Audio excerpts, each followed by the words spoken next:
Welcome to Aroused, the podcast that teaches you how to reclaim your sexuality and how to significantly increase the passion and pleasure in your life. If you're determined to have a breakthrough in your love life, then this show is for you.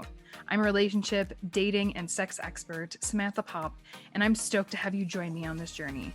Don't forget to leave a 5-star rating review if you love this episode.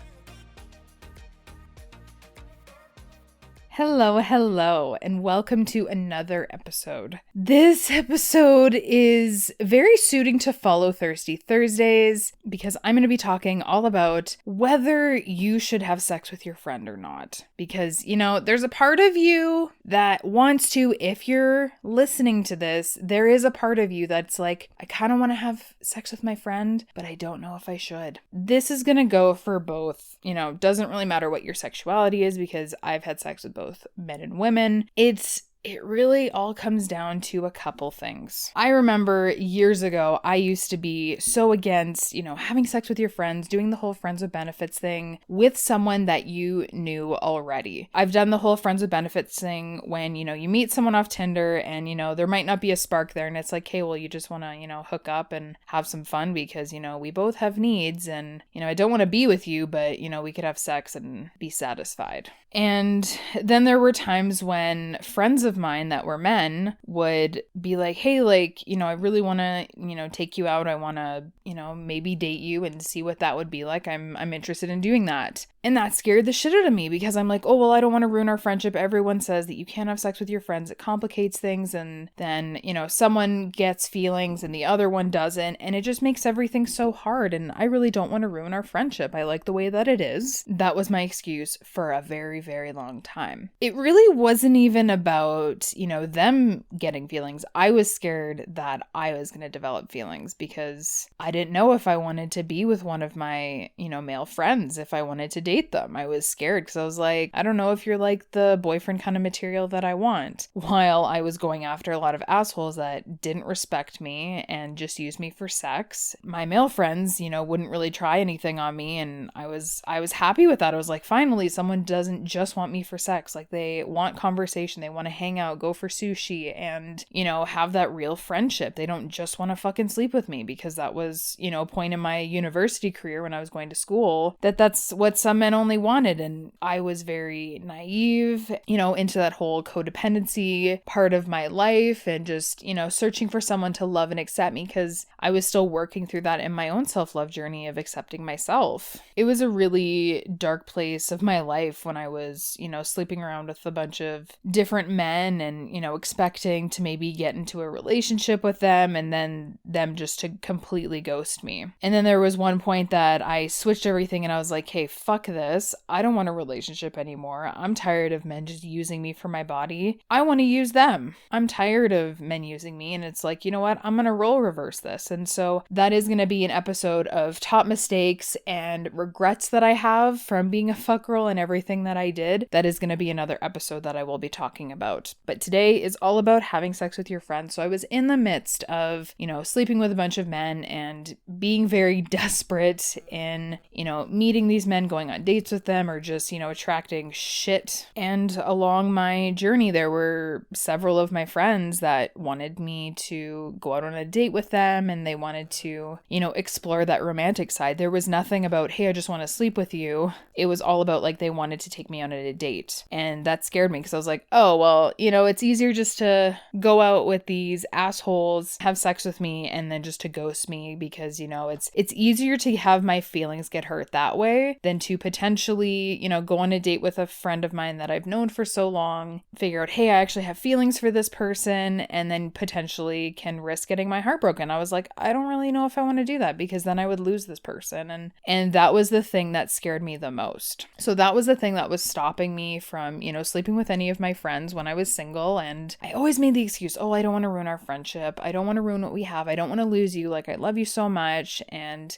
I really don't want to risk losing you. While in the midst of that, I did lose several friends in a variety of different ways. But then everything changed because there was one breakup. Normally I was the one that was to break up with my partner. I was never, the breakup-y. I never really had a lot of my partners, break up with me. I was the first one to leave them. I wanted to be the one to end things because, a lot of them took advantage of me, took me for granted. And then I just hit my breaking point. I was like, okay, well, I'm done. I'm out. I'm leaving. I'm not happy. And you're not going to change. I've been waiting for you to change. And, nothing's happening because I can't change you. And you see that there's nothing wrong with you. So I can't be here anymore. But with this one relationship, it was a breakup out of the blue. They didn't say anything about it, even though I had a feeling. And I'm like, hey, this isn't normal. Like there's something going on. And his communication skills were absolute shit in the sense that he couldn't even get the words out. I pretty much had to spell it out for him. And I'm like, well, it sounds like you don't want to be with me anymore. So is that it? And he was like, yeah. His communication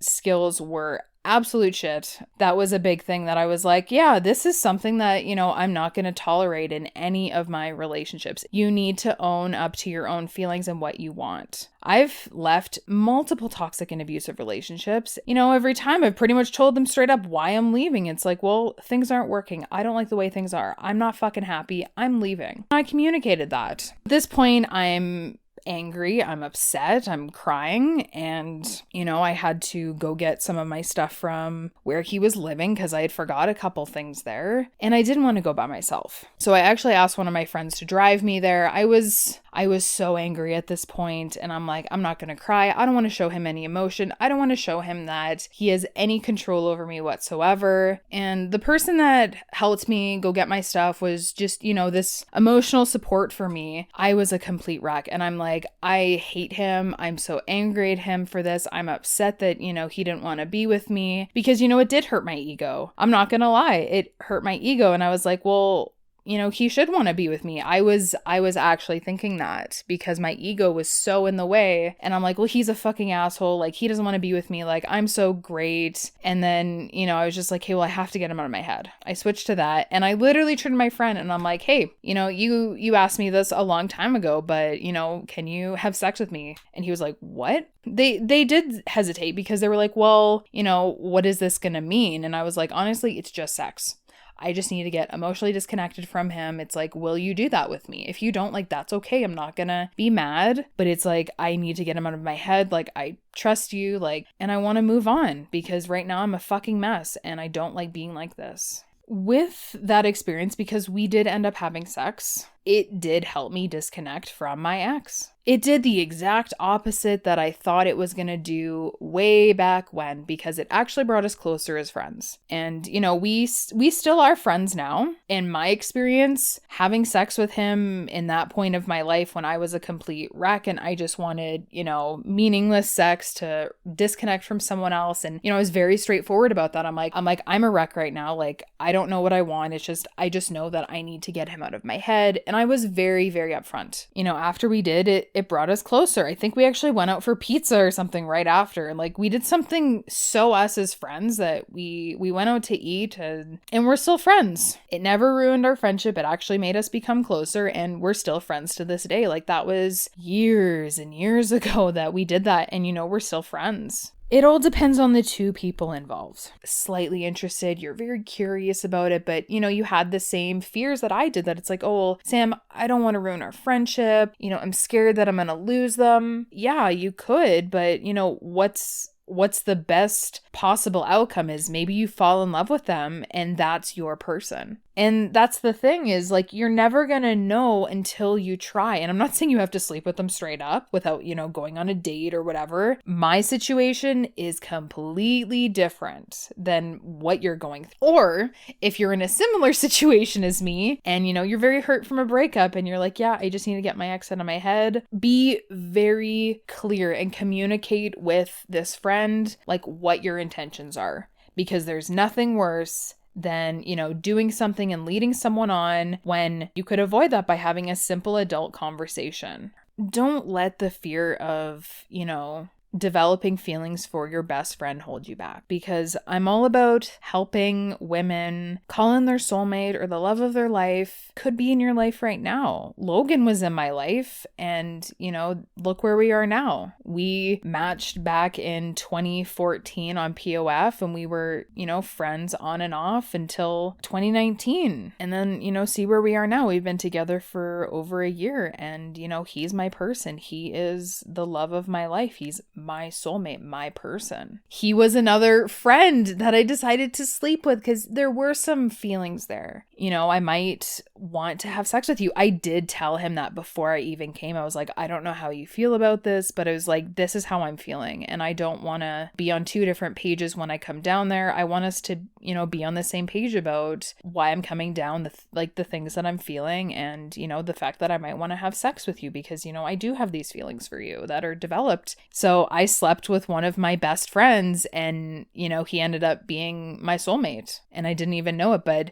the fact that I gave him a chance turned into that opportunity, and for me to find my soulmate that, I've known since 2014 ultimately. So I don't want you to close yourself off to that opportunity because, girl, I've been there. I've had all those fears, worried that all these feelings would change everything in a terrible way. And what happened instead? Oh, I found my soulmate. I'm very glad that I ended up sleeping with Logan when we were friends and, exploring that, because he had feelings as well that he didn't really tell me about until I got down there. He didn't really say that he had feelings for me because he didn't want to influence my decision when, he had feelings and I wasn't sure. For him to be open to let me figure out my feelings was incredible. But he never said like, yeah, I have feelings for you and, I'm very strong in those feelings. So I didn't feel any pressure from him to, develop feelings for him, which don't take it out of the equation. You've been looking for the partner that you want, the equal that you want to call in, your soulmate, the love of your life. They could be in your life right now and you couldn't know it.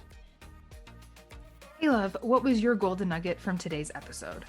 Let me know by tagging the Arouse Podcast on Facebook or Twitter. And don't forget to grab my latest freebie. Head to the show notes and get the link. If there's a topic you'd love for me to cover in my next episode, let me know by emailing samanthapopcoaching@gmail.com. I'll see you next time.